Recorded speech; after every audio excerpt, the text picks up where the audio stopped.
Bonjour, que les bénédictions de la lumière de la vie soient. Ici ou à nouveau Abish Adiboye Chabi.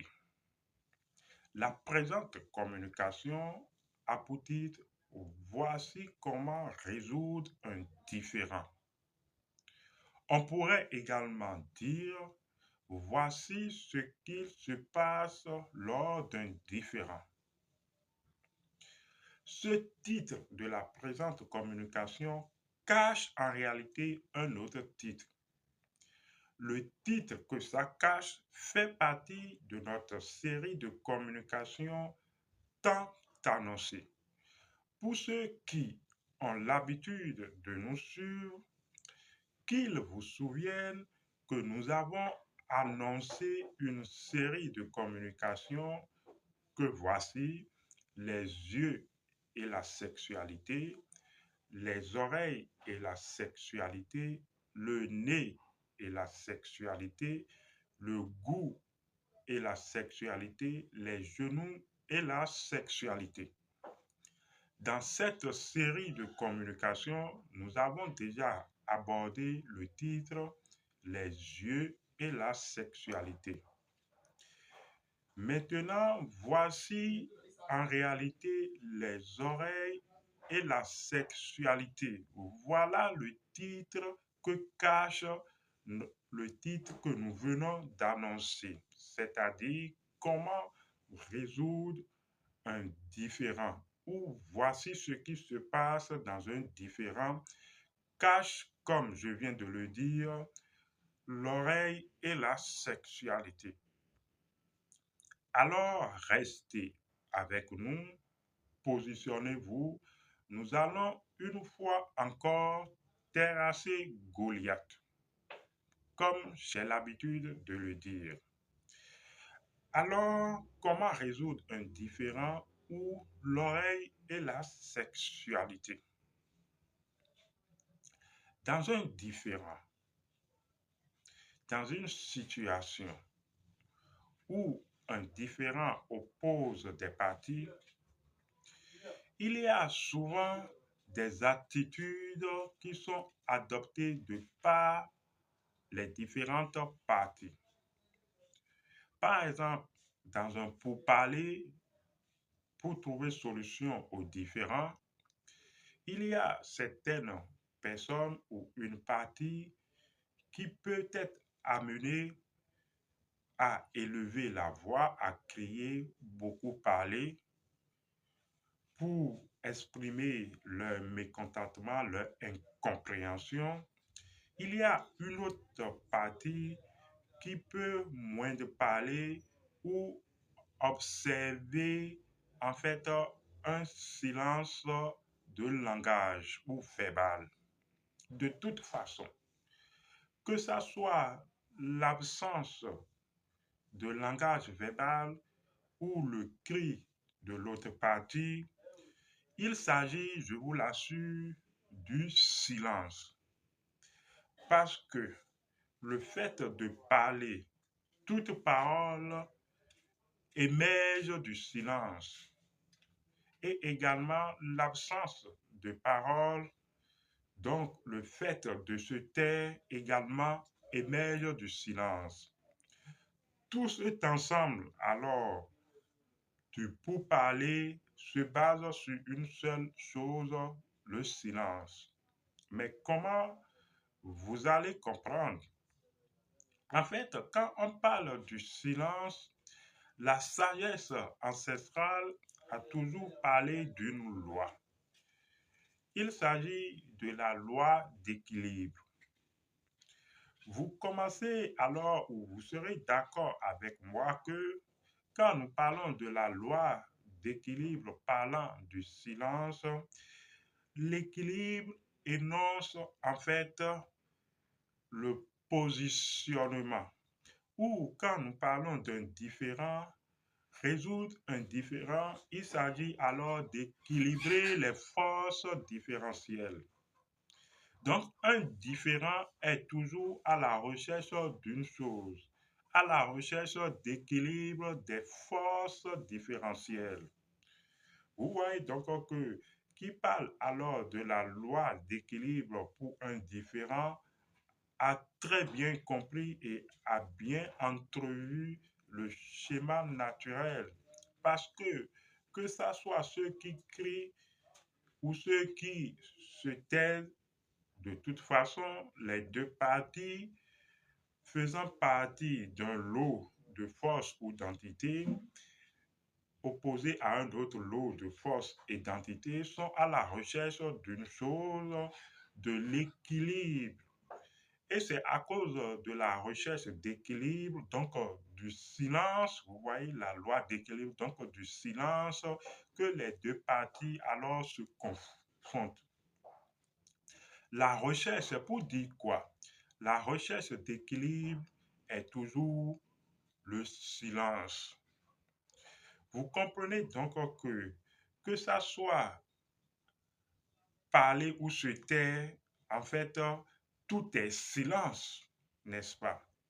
Maintenant, rechercher l'équilibre suppose une chose, parce que l'équilibre, quand on prend l'équilibre, il faut pouvoir écouter. Il faut pouvoir non seulement écouter le silence, mais également toutes les forces qui s'émergent du silence ou toutes les forces qui grouillent dans le silence. Vous êtes en train de comprendre en fait que crier, gémir ou non seulement se taire n'est pas l'essentiel, mais c'est de pouvoir identifier ou du moins pouvoir écouter, c'est ce que je vais dire, pouvoir écouter les forces. Parce que ce que on ne comprend pas, l'écoute joue un grand rôle dans l'établissement du silence. Que ça soit de façon physique, quand vous êtes indifférent avec une personne ou quand une personne cherche une écoute ou une oreille, voilà, quand une personne cherche l'écoute ou une oreille attentive et vous vous positionnez comme l'écoute ou l'oreille attentive pour la personne et que vous écoutez la personne, vous allez voir que ces forces vont se calmer. La personne aura comme l'impression de s'être déchargée ou de s'être équilibré. Vous voyez, l'écoute équilibre. Parce que quand vous prenez alors les oreilles de cette dimension en tant que sens, voilà les oreilles en tant qu'organe de sens de ce chakra qu'on appelle le centre Vishuddha chakra. Voilà, les oreilles constituent un organe de sens du centre énergétique qu'on appelle le centre énergétique Vishuddha. Ce centre énergétique parle de l'univers et du mental. Quand nous prenons le mental, la dimension manasique, donc qui parle du mental, parle de la dimension manasique, donc de la dimension capacitaire. Cette dimension capacitaire est régie alors par deux choses ou deux outils, si je puis m'exprimer ainsi. Il s'agit de la virilité et de la fertilité. Honore ton père et ta mère. Ces deux courants, viril et fertile, doivent être honorés pour l'équilibre des choses, pour l'équilibre d'une seule et même chose. En fait, doivent être honorés pour l'équilibre. Parce que l'équilibre même en tant que force est cette seule et même chose. Donc, qui parle de l'équilibre, de la fertilité et de la virilité, parle alors de la conjugaison, de la fertilité et de la virilité. Cette dimension d'écoute, ce centre énergétique d'écoute nous parle de la sagesse, mais nous parle de la lumière en tant que première matière ou première matérialisation. Vous voyez, nous sommes là dans la dimension de la lumière. Nous devons non seulement nous écouter, mais je dirais nous devons écouter la lumière. Nous devons écouter la vie. Mais nous devons écouter le verbe sous son aspect vibratoire qui est la parole. C'est pourquoi si nous devons résumer le fait qu'il y a le verbe, il y a qui porte la vie, et la vie est la lumière. Nous sommes en train de dire que nous devons écouter la lumière, nous devons écouter la vie, mais nous devons écouter le verbe. Le verbe, sous son aspect vibratoire, est la parole prononcée. Nous devons donc savoir écouter. C'est la voix de la sagesse. C'est pourquoi, de tout temps, les sages, nos ancêtres, ont toujours énoncé que celui qui sait écouter est plein de vie, est assurément un sage. Celui qui sait écouter sait parler parce que saura manipuler le verbe. C'est pourquoi de tout temps, avant que l'enfant ne commence par étaler la vibration du verbe, donc avant que l'enfant ne commence par parler, l'enfant doit d'abord savoir écouter. Non seulement écouter le verbe, écouter la vie, écouter la lumière. Cela suppose également l'observation. Vous comprenez alors que nos ancêtres ont tout compris. Vous devez savoir écouter parce que nous sommes dans la dimension d'équilibre des forces. Dans cette dimension manasique d'organes de sens des oreilles qui nous dit d'écouter. Et comme je vais me répéter, d'écouter quoi? D'écouter, de savoir écouter le silence, de savoir écouter le verbe, la vie, la lumière. Vous devez pouvoir vous écouter en tant que verbe, en tant que vie, en tant que lumière. La sagesse recommande de savoir écouter, de s'écouter soi-même d'abord. Il s'agit d'être lumineux. Et dans les faits d'existence quotidienne ou d'existence quotidienne, savoir s'écouter, c'est pouvoir conjuguer les éléments de la fertilité et de la virilité. C'est savoir écouter.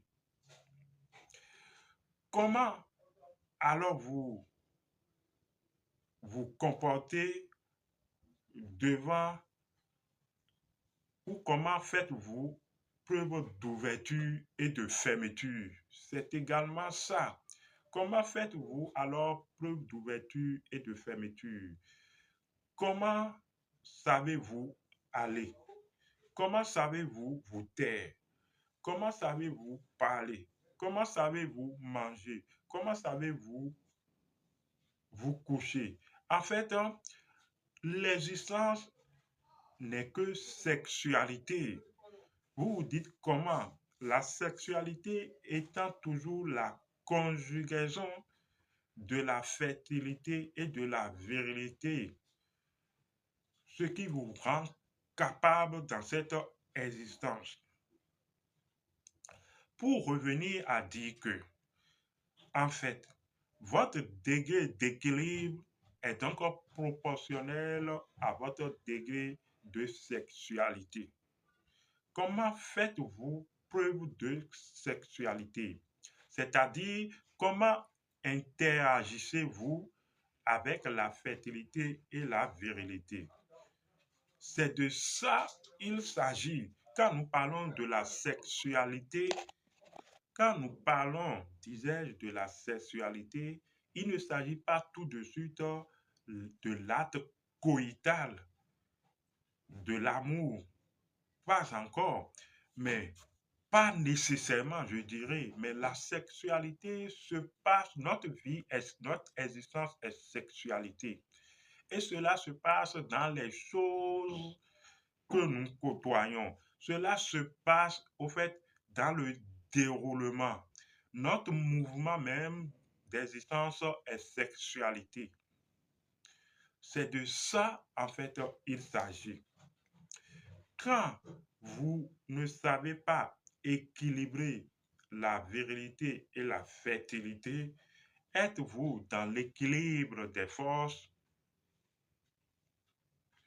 Vous devez alors chercher de vous-même ces exemples où ces temps de frustration, que ça soit émotionnel, que ça soit de perturbation, de pensée et autres, vous devez rechercher une seule chose.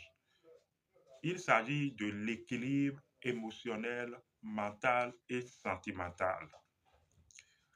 C'est de savoir alors vous écouter vous-même émotionnellement, sentimentalement et mentalement.